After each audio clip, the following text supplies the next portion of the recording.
Welcome to Boise State in the Community. I'm your host, Kyla Edding. Now here at Boise State in the Community, we're not your average television show.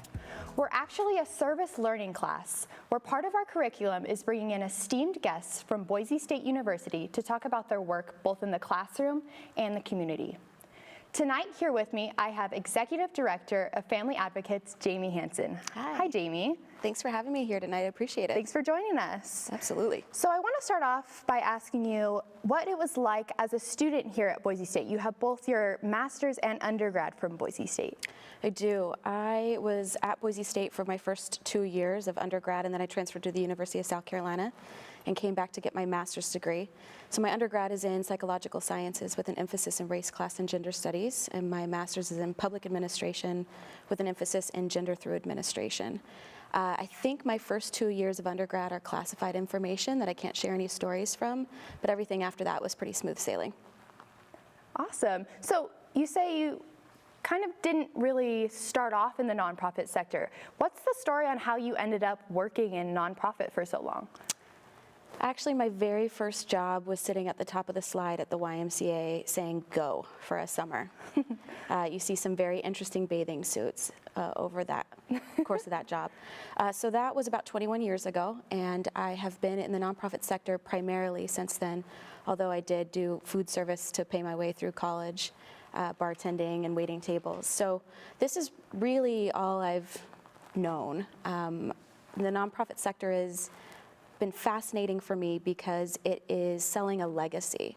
It's leaving behind something that's more than a widget or a service. It's something that hopefully transforms your community, and that's a really addicting factor. And now you're working with family advocates. How did you end up there? I've always worked in either policy or youth-based services, so this was a natural blend of both. Family Advocates has two programs. The CASA program, CASA stands for Court Appointed Special Advocates, and in the state of Idaho, those are volunteers called guardians ad litem. And our CASA program recruits, trains, and supports volunteers to represent a child's best interest in a child protection case. So this is a case of abuse, neglect, or abandonment, usually the most severe of cases. Then we also have a family strengthening program, and prevention work, prevention of child abuse and neglect, is actually what Family Advocates was founded on 40 years ago, 1978. To foster families saw the great need to keep children out of the foster care system because the system itself perpetuates trauma. So they created this prevention program, and it was the very first home visiting model in the state of Idaho. Today, it's evolved obviously over 40 years, and now we just call it family strengthening, and that's in Boise, Caldwell, and Mountain Home. Wow, that sounds like a very intense line of work. How do you deal with bringing that home every night with you? It is an extremely emotional arena. Our guardians, who actually are the people who do the heavy lifting, I think in administration you have the luxury of a little bit of distance. My job is to retell the stories, but I don't have to relive the stories. Our guardians are doing everything from making recommendations on educational or medical, psychiatric outcomes for the children. Unfortunately, in some of the most dire situations, our guardians are making end-of-life decisions for the child involved in the case. So those are the folks that I focus on. We have a counselor that we work with so that the volunteers can get some sort of processing and some mental health should they need it. But we also have an amazingly dedicated staff that's there solely to ensure that the volunteer is protected through this entire process, their emotional and physical well-being. Now, you say your staff is solely focused on making sure that your volunteers are well supported as well as the people that you guys serve. What is a daily task or life like for you working there?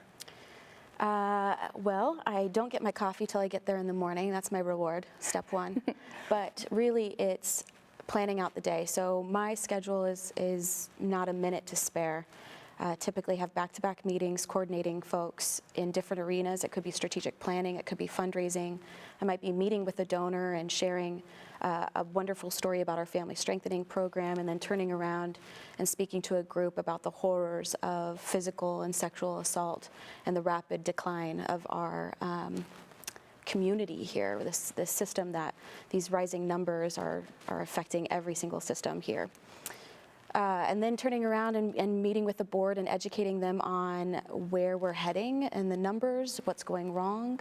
I could be having an HR meeting, a PR meeting, an IT meeting, just kind of depends on what the day is.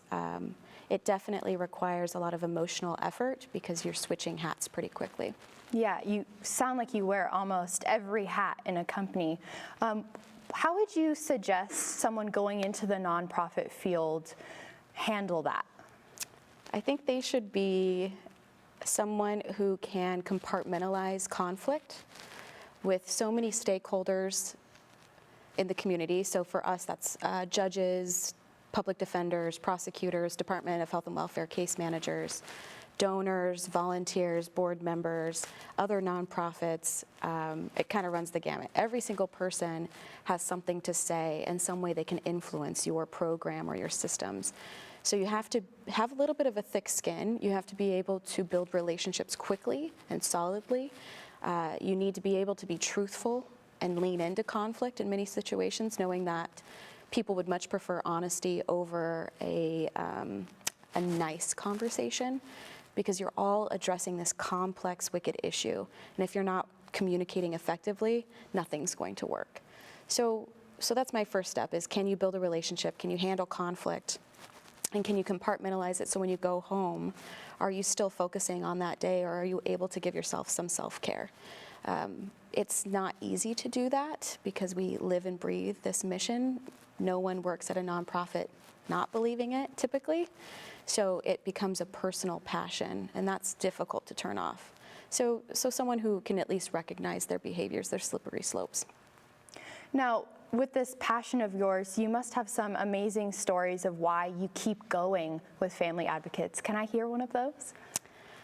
It's like you want me to cry on camera. Fine, I will. I worked for many years with foster youth, teenagers, 16 to 20, who had experienced some pretty significant barriers to success in their life. Foster care in many of their situations was one of them. There was a young woman named Sam who I got to know. She was the opposite of me. She was extremely compassionate and empathetic and kind. She's also like one of those natural cosmetologists, you know, like her hair and makeup's always on point. It's extremely frustrating. But she was just a wonderful, wonderful woman. I didn't meet her, though, until she was 18. She shared a little bit of her story with me. She had entered foster care at 7 in Southern California, and didn't really remember why she came into care, but obviously you have to be in imminent danger to be removed from your bio home. And she bounced around from foster home to foster home. She thinks that she was in about 7, from 7 years old till 14. At 14, she experienced sexual violence at the foster home she was living at, and she decided to run away. She went online and she found that she might be related to somebody here in Boise. So as a young 14-year-old woman, she hitchhiked up from California and experienced violence along that journey as well. When she got to Boise, she was extremely lucky. She knocked on the stranger's door, and the woman said, "It doesn't really matter. If we're related, you're welcome to live here." So she lived with her from 14 to 18. Couldn't seem to get the hang of school. She was kicked out or expelled from pretty much every school here in the Treasure Valley, and that's when I started working with her. And she said she wanted to get a GED. She wanted to get a job, and she wanted to go to college. And she was whip smart, and all it took was really her having access to a mental health provider. As you can imagine, she had significant PTSD from her experiences, the trauma that she had endured. And she did have to take some medication in order to regulate some of the depression and anxiety she experienced. But once she got that settled, she achieved all of her goals very, very quickly, and ultimately got a job, met and married a man. They had a fat baby boy. She would bring him into the office, and I would pat him awkwardly on the head because I'm actually not that great around kids. That's the ironic part about this.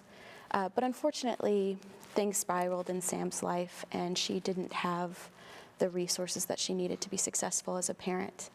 And she committed suicide by hanging herself in the front yard while her child played in the shade. And I tell this story because I enjoy crying in public. That's my number one thing. But I actually tell this story because if she had had our family strengthening program, then she might have felt supported enough to hang in there. And if she had had a guardian ad litem when she was in foster care, it's significantly more likely that she would have found permanency at a much younger age. So that's why I took this job, is for people like Sam. Wow, Jaime, thank you so much for sharing that story. We're actually going to take a quick break. And when we come back, we're going to hear more about how you can come involved in the family advocacy program and become important in a child's life.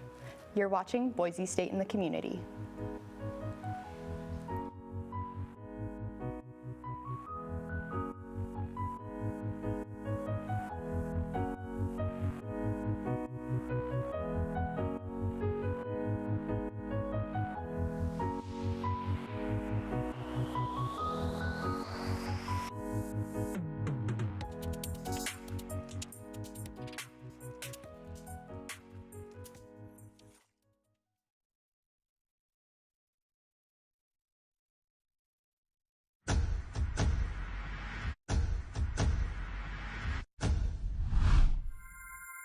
Looking at the big blue sky, thinking where the youth and I will ever fall in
love.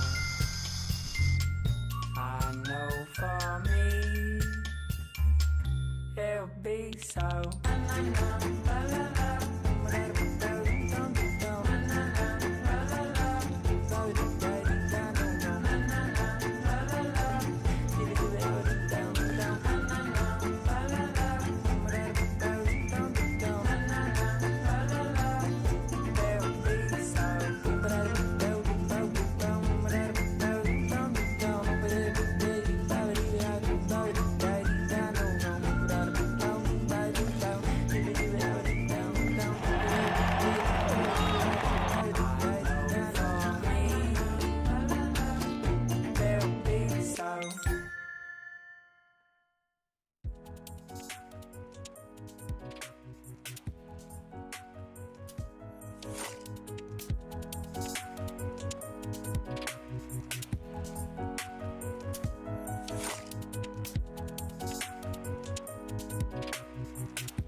Welcome back to Boise State in the Community.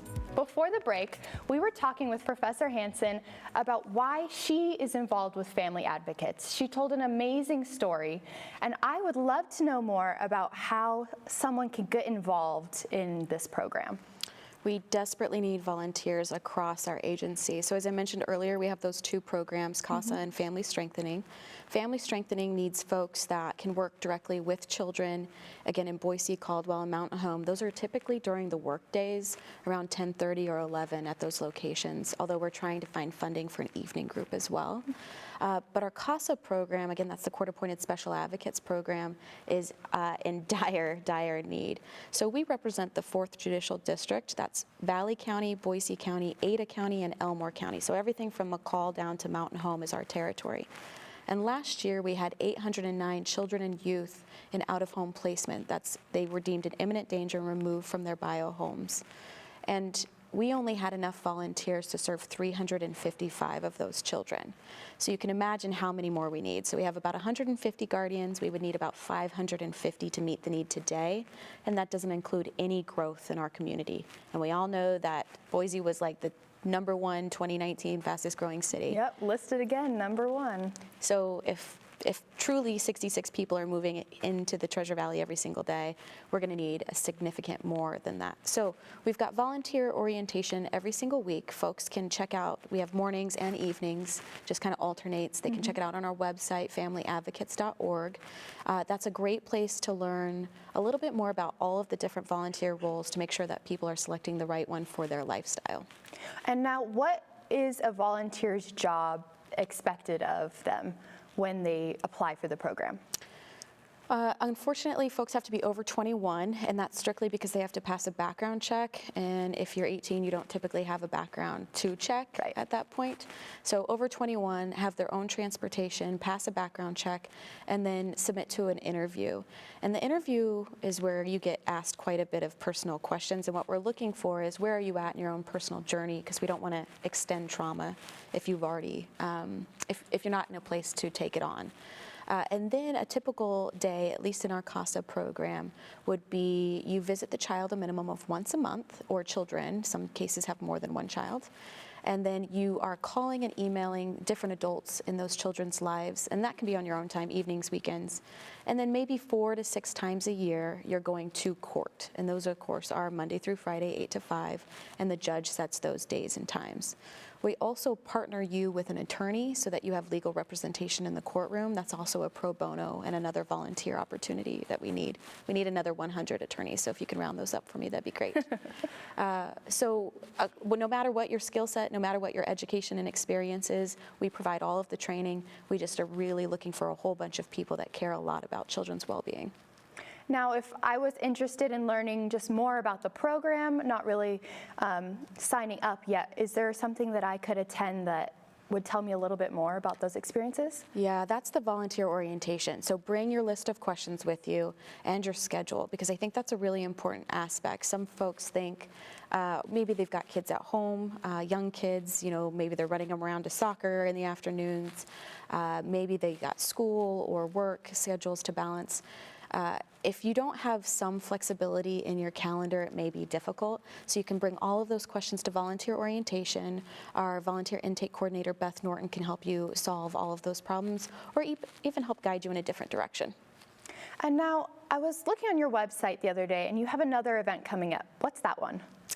You might be talking about our annual fundraiser. So we have an April event.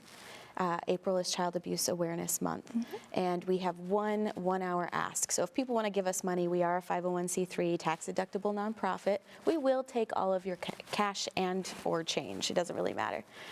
So we have a 1-hour lunch ask. It's at the Riverside Hotel. This year it's April 30th, and again, it's just from 12 to 1 p.m. That's our one ask a year, and it's a straight-up fundraiser, no silent auction, none of that. That sounds really like a fun event. I'm sure you get a lot of support through that. What kind of support through the community does Family Advocates have right now? We have an extremely generous community. So I already mentioned all of our volunteers. We have over 250 volunteers that donate tens of thousands of hours every single year. We also have a very generous in-kind contribution list. So we have toiletries, backpacks, school supplies, diapers, wipes, clothing, shoes, gift cards. In fact, folks have been so generous, we've actually had to turn away items because we don't have any more storage space. Wow. A pretty good problem to have. And then, of course, we need dollars. So we run a really lean organization. There's 15 full-time employees supporting, again, over 250 volunteers. And then we support hundreds, I think at this point, like 1,500 kids and about 400 adults every single year with those volunteers. So a $1 million budget, has a massive impact in our community. Wow. Yeah, I can only imagine how much these families are benefiting from your services. So I wanted to talk a little bit more about your class here at Boise State.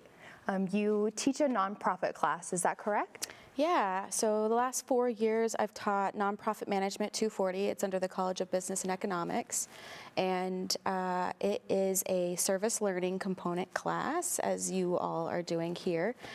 It's a regular semester 3-credit class, and we explore a different topic that comes out of the nonprofit arena every single week. So do you do a different service learning activity every time, or is it the same project? Yeah, we have about 7 nonprofits every semester. I co-teach. Wyatt Schrader is the other instructor. He's teaching right now this spring. So each semester we bring in about 7 nonprofits. The students pick which nonprofit and which project they'd like to work on, and it ranges from everything from fundraising to direct service to legislative and advocacy work. It's everything in between. So the students really get to find something that they're passionate about, not only in the mission, but also in the project and the activity. They do that over the course of the semester, and then they put together a portfolio that they present at the end of the semester about all of the amazing work they've done. Sounds like a really amazing class. I'm biased because I made it, so yeah. Now, working with family advocates, what is something that you try to teach your students before they leave the class? This is super selfish. This is a secret. Nobody's watching this, right? No? Okay. I really deter students from starting their own nonprofit. Most of the folks that attend my class have pretty significant experience. Either they're working or heavily volunteering already in a nonprofit. So they already kind of have an understanding of what's happening. But some folks come in and they want to start their own nonprofit. With 7,500 registered nonprofits in the state of Idaho, with 1.5 million people, that's a pretty big ratio, or a small ratio actually. And so when folks say, I want to start this nonprofit, the first thing I tell them is there a nonprofit already out there doing similar work? If so, can you go work with them? Can you go volunteer with them? Or would they entertain using your idea as a project under their 501c3 umbrella? It is extremely difficult and slightly competitive to obtain enough funding to start your own nonprofit and sustain your own nonprofit. So I hope when they leave my class that at least they're prepared for that uphill battle. All right. Well, Jaime, this is all the time that we have tonight. Aww. I know. Thank you so much for joining me. I really enjoyed our conversations. Ditto. And I'd like to say a big thank you to my director, Isaiah Urquidez, and his crew, my producer, Natasha Williams, our studio manager, Bryce Cornwell, and of course to you, the viewers. Make sure you tune in next week as my colleague, Christy Amstutz, reflects on how social issues are affecting lower education with her guests, Lori Gray and Amy Wickstrom. Until next time, I was your host, Kyla Edding, and you're watching Boise State in the Community.